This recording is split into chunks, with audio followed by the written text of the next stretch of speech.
Hey guys, it's Anime Green, the Green Flash, here on the Green Clan Studios today to give you a full review over the Naruto Ultimate Ninja Storm 3 video game. This is the third installment of the Naruto game, and obviously you guys know me, I am a fan of Naruto. So what do I think about this? Is it a good adaptation from the anime and manga? Also, I'll talk about and break down the aspects of the game, including the mechanics and gameplay, the online capabilities, and also just the story mode and the features within each character and their movesets. So I hope you guys enjoyed today's review, and let's get started with Naruto Ultimate Ninja Storm 3 review.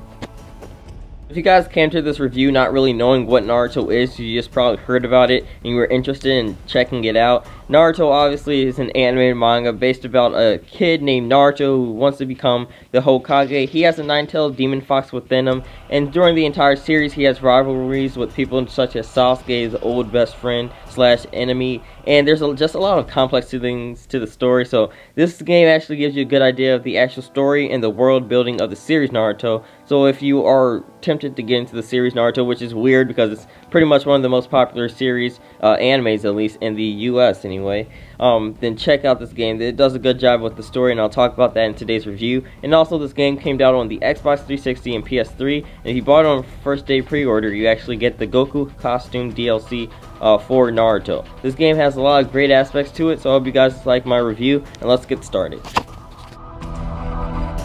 Alright, so let's first talk about the story mode. This is probably one of the funnest and most entertaining aspects of this game, and probably the best aspect, because the story mode gives you tens and tens of hours of gameplay. I beat this game in around 10 hours, and still, there's so much more stuff you could actually do, like walk around the village, meet different people, improve your friendship level. Similar stuff to Storm 2, but they did change some things in this game, which I thought were really entertaining. Now, the first thing that I noticed is the decision-making battle strategies or whatever. Basically, when you're in a conversation or in a fight, you can change the decision in the outcome of the actual fight by doing a hero mode or legend mode. If you do the hero mode, it's generally an easier difficulty, and then legend mode is obviously harder difficulty. However, I find these kind of pointless because at the end of the day, you're still somewhat doing the same thing. So if they edited it and tweaked this system a little bit more, then I think it would have been very effective, but still, it kind of seemed a little pointless at certain moments. Sometimes they were, of course, useful. Certain times they're just, it's not really a big deal. So the decision making thing needs to be fixed a little bit more, in my opinion. Now let's move on to what we really want to know about the story mode, is the actual adaptation from the anime and manga, and of course a return of the epic boss battles.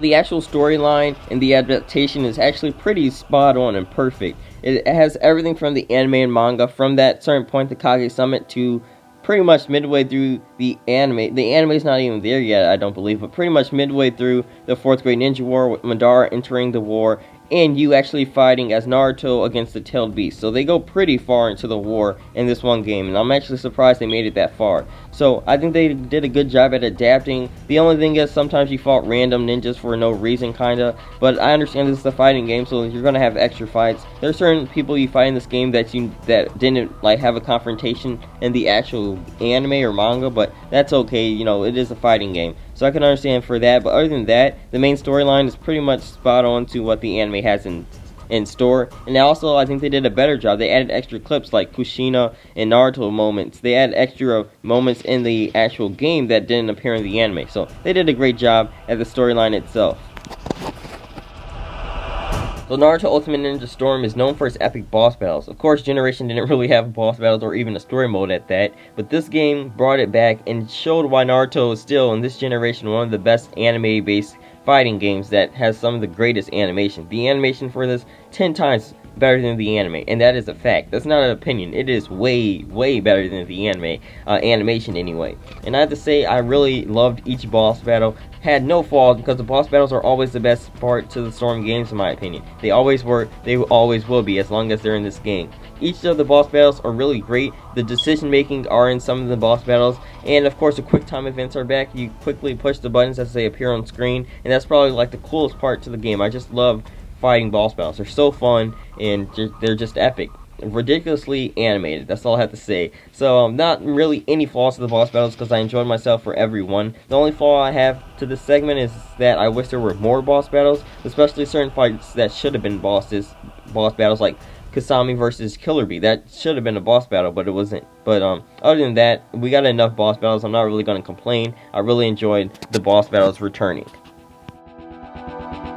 Now, I really do love CyberConnect 2 for adding more diversity and different creative ideas into this game, as you can see with the decision making and so on and so on. This is another one that they added to this game, which is like a hack and slash type of gameplay in the system, which is not too much in it, but at the same time, whenever I do one of these fights, I really love it. Like when you're Sasuke and you're fighting 1,000 Zetsus, it's just so fun. And also fighting the 7 swordsmen and the tailed beast in this type of gameplay is really fun, and I found this to be just really nice, because you only do it like a few times in the game, not too much, but when you do it, you're just having fun, just going around slashing and breaking stuff. And also there's like this burst or breaker or whatever. You push YYB and like you push the buttons as they appear on screen. You can slash through all of them at the same time, so it was really fun, and you felt more like a ninja, which sometimes in Naruto you kind of forget you're a ninja because you're doing all these overpowered techniques. This reminded me that you're a ninja. You can just straight up slice people like nothing. So I really love that aspect to this game. I needed to see more of this, especially in the next installment.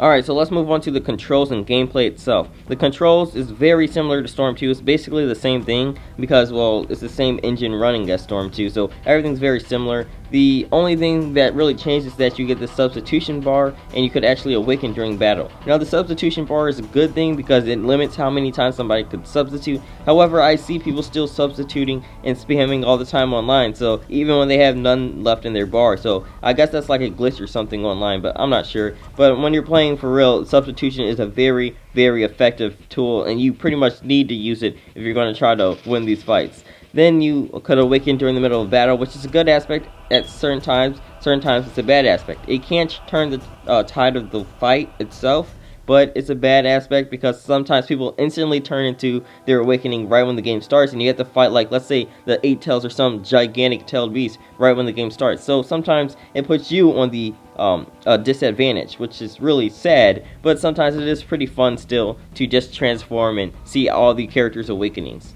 So I have to say the controls are basically very similar, but any casual fan could easily play this game since the fighting button is just one real button, the B button, which is nice because my nephew, he plays this all the time and he's a kid.